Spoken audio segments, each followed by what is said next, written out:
Charlie. Wala pa po siya dito, ma'am. Okay, hinahanap hindi wala. I had a dream.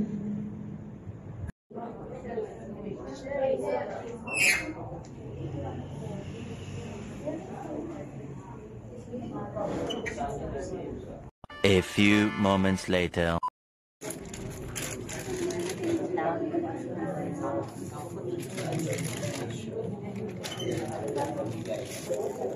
Sugar na lang. Oo. Pwede. Sugar.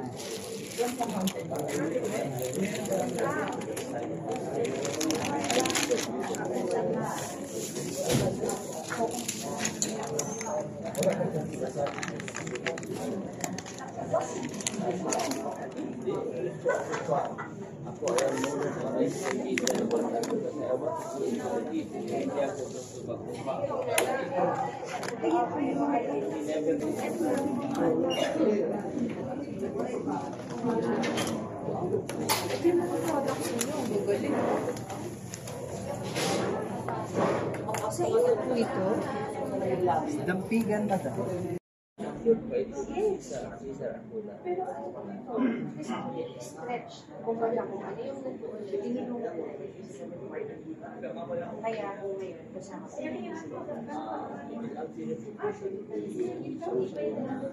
Under the care of the chair.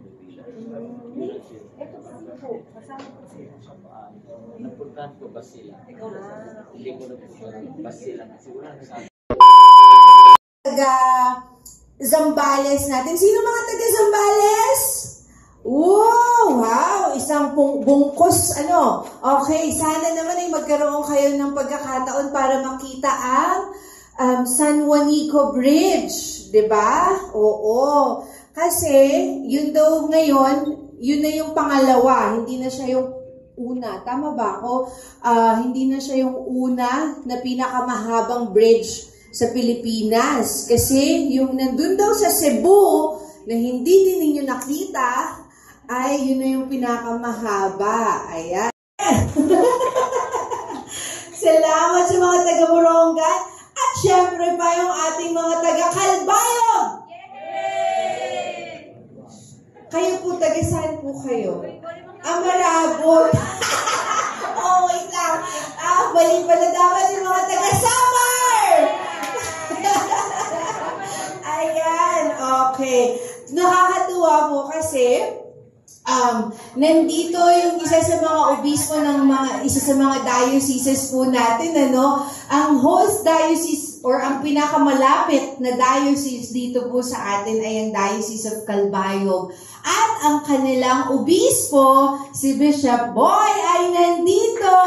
Ayan. O, diba? Buti ay nga pag-ampos sa atong magkagaraw. Kasi siya ang naghatag ang kinabuhi haaton. Mag-start kita.